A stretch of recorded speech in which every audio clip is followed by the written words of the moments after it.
Everyone's had a bad roommate, the kind who's loud, late at night, who never cleans up and just makes your life tough.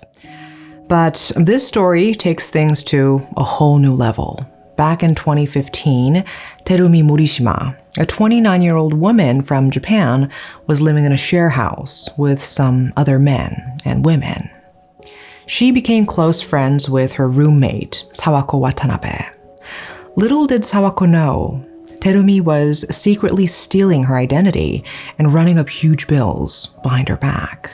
Terumi wasn't just a bad roommate, she was downright dangerous, ready to go to any lengths to steal her roommate's life. This is the story of the ultimate nightmare roommate who didn't just make life miserable, she took it.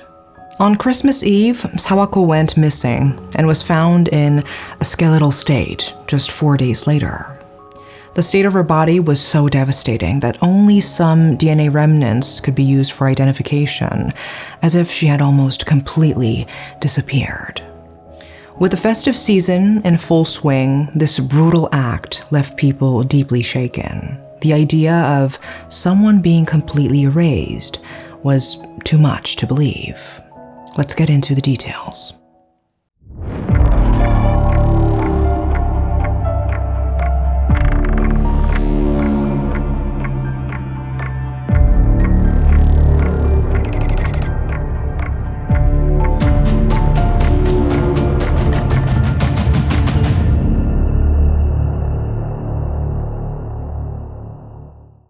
On the night of December 25th, 2015, Sawako Watanabe's father grew concerned after being unable to contact his daughter since the day before.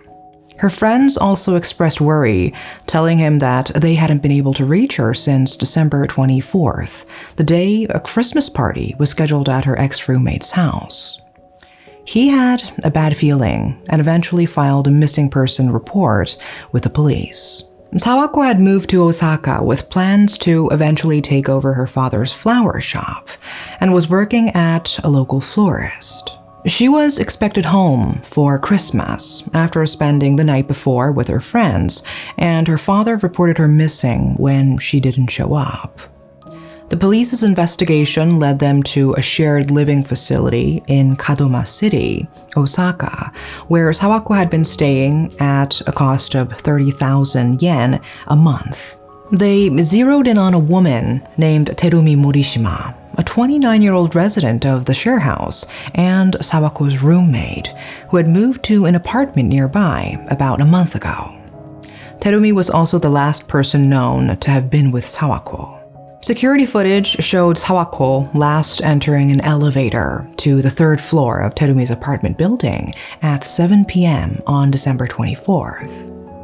When the friends from the share house, who were expected at the Christmas party, began searching for Sawako, Terumi explained that she had left Sawako alone at her home to prepare for the party because she had some errands to run. However, when Terumi returned, Sawako was nowhere to be found. She guessed that Sawako might have gone to see an ex-boyfriend based on their chat about past relationships while prepping for the party. Other residents at the share house, not particularly close to Terumi, said they didn't want to go ahead with the party without Sawako. In the end, they decided to cancel the Christmas celebration. On December 25th, the police noticed that about 100,000 yen were withdrawn using Sawako's cash card that afternoon. Further investigations revealed Terumi buying 3 liters of a powerful cleaning solution with hydrochloric acid at 2 p.m. from a hardware store near her place. She also bought several items that attracted police attention. These purchases, totaling about 36,000 yen, included a small freezer, a folding saw, a chopping board, a bucket, and plastic bags. The police then brought in Terumi for an informal questioning. Terumi appeared confused about Sawako's disappearance during the party preparations and explained the cash withdrawal as a favor done at Sawako's request. However, her explanation had holes Typically, if someone asks you to withdraw cash for them, they'd give specific instructions on where and when to hand it over, but Terumi didn't provide such details. She also stated the items she bought were on Sawako's request, which didn't make sense at all. On December 29, during a house search on suspicions of unauthorized use of Sawako's cash card, the police found horrifying evidence. They discovered multiple bones, including a skull, backbone, and pelvis in a semi-liquid state in the bathtub, and dismembered body parts in a small freezer. Despite finding knives, saws, and a blood-stained food waste disposer, Terumi, who was arrested for desecrating and disposing of a body, chillingly said, "There is a skull and flesh in the room, but I don't want to talk about it now." Terumi attempted to mislead the investigation by hiding parts of Sawako's body, such as her hands and feet, in a closet and kitchen cabinet at the share house where Sawako lived, trying to avert suspicion. However, the significant blood traces found in her apartment's bathroom firmly placed suspicion on her. Officials initially thought the motive for the crime could be financial, as Sawako was in charge of managing rent and tenant movements at the share house. However, it turned out that Terumi had been scheming to financially exploit Sawako from the moment they met. Soon after moving into the share house, Terumi got her hands on Sawako's driver's license. She used it to deceitfully withdraw money from loan sharks 11 times, and even created a bank cash card in Sawako's name, withdrawing a total of 610,000 yen. To impersonate Sawako at the banks, Terumi would remove her glasses, apply false eyelashes, and put on makeup, giving her the confidence to deceive bank staff, despite not closely resembling the photo on the license. The prosecution contended that Terumi, after exploiting Sawako and reaching a loan limit of 2.2 million yen with no more borrowing options, planned to commit the perfect crime: eliminate Sawako and her own debts. The cleaner with hydrochloric acid she used nearly achieved this, as the skull was almost completely skeletonized within just 4 to 5 days. The autopsy determined Sawako's cause of death was asphyxiation, likely between December 24th and 25th. During this period, it was revealed that Terumi sent messages from Sawako's phone to her family and friends, assuring them not to worry, apparently trying to delay discovery and deflect suspicion. A male friend testified that on the day of the incident, he called Sawako, who said she needed more time to get ready for the party. Shortly afterward, Terumi arrived at the share house alone, claiming that Sawako was still preparing. He found it odd when she abruptly left after just a brief visit. Soon after, the man received a line message from Sawako, apologizing for her delay and explaining that an urgent issue was preventing her from returning. But by then, Sawako was already dead. The verdict revealed that between 7:52 p.m. on December 24th and 12:55 a.m. on December 25th, Terumi strangled Sawako while she was unconscious due to sleeping pills. This timeline aligns with the autopsy's estimated time of death. Terumi did not comment on this particular detail.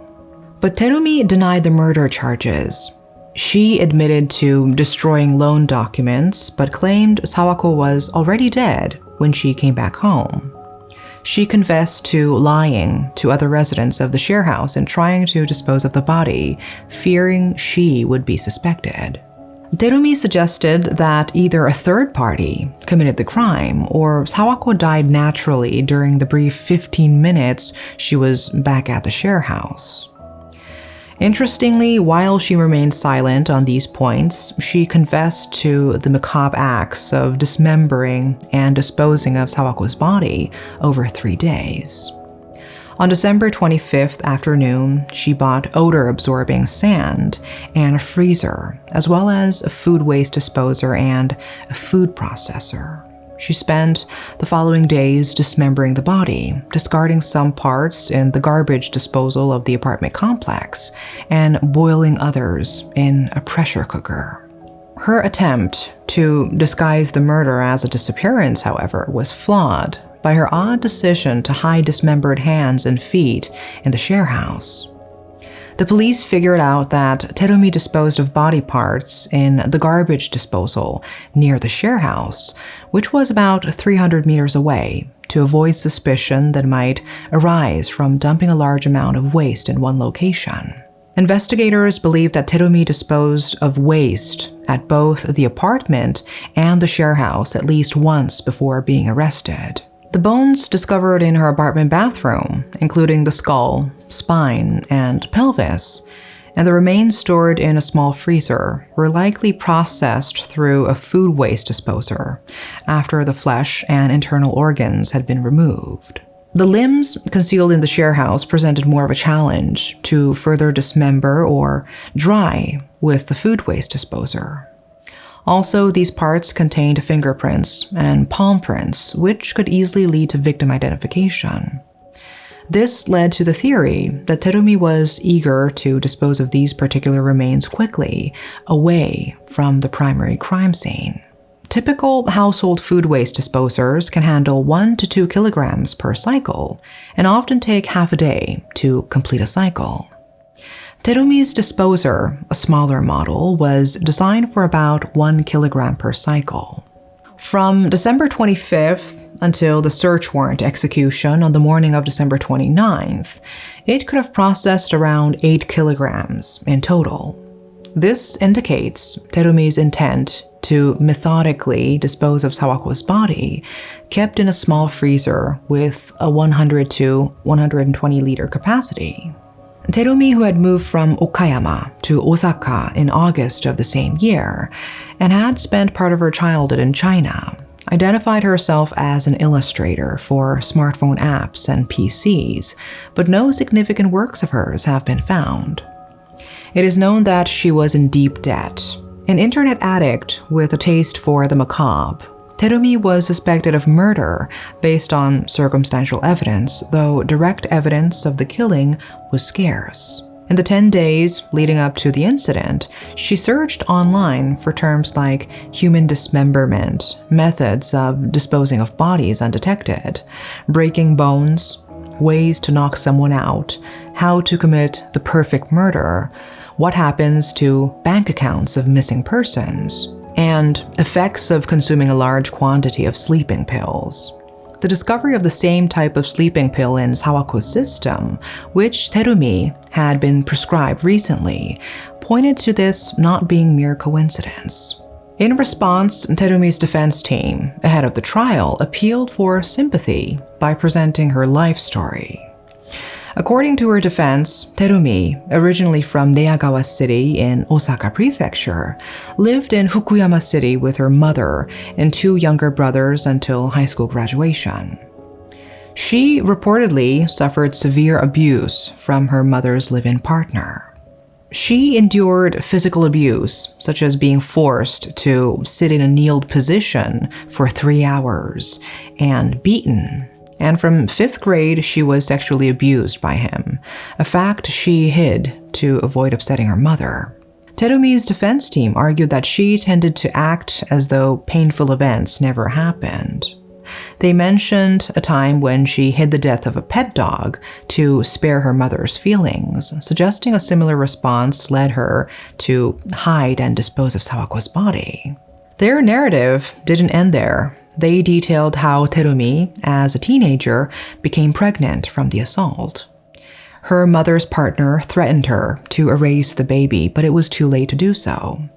She secretly gave birth at home, and the partner disposed of the stillborn child in a dam. Through these stories, the defense sought sympathy for Terumi's harrowing life experiences. They argued that her actions regarding Sawako's body were an attempt to shield her loved ones from pain, and that her internet searches were typical behavior for an addict, asserting that linking them to a murder plot was an exaggeration by the prosecution. Despite these defenses, Terumi was sentenced to life imprisonment on June 30th, 2017. The court ruled that her actions, including impersonating Sawako to steal money, sending deceptive messages after the crime, her clear intent and motive for murder, and the extreme cruelty of her methods were inexcusable, regardless of her difficult past. During the trial, Terumi kept wiping her tears with a white handkerchief. Sawako's father, who was there, was obviously torn up and just couldn't wrap his head around it. He looked right at Terumi and asked, "Why did you want to kill her? What did she do wrong?" He made it clear that she was in this mess because of what she had done and begged her not to appeal the sentence. They were all waiting for this trial to end so they could finally get Sawako's remains back. It was something they really needed for closure. Nevertheless, on July 10th, 2017, Terumi decided to appeal the decision. She maintained her innocence and highlighted her family history in an attempt to garner sympathy. Her disregard for the heartfelt pleas of the victim's family revealed her complete lack of remorse. Despite her appeals, her life sentence was ultimately upheld, and she is serving time. The lack of remorse she displayed in the face of her grievous crime strips away any avenue for sympathy towards her. Our thoughts and deepest condolences are with Sawako, whose life was tragically cut short. We hope that, in some measure, the verdict brings a sense of closure to those who mourn her. This case reminds us of the importance of being cautious about who we let into our lives and the need to protect ourselves from being exploited. Always be vigilant and never let others take undue advantage of your trust. That's all for today. Thanks for watching.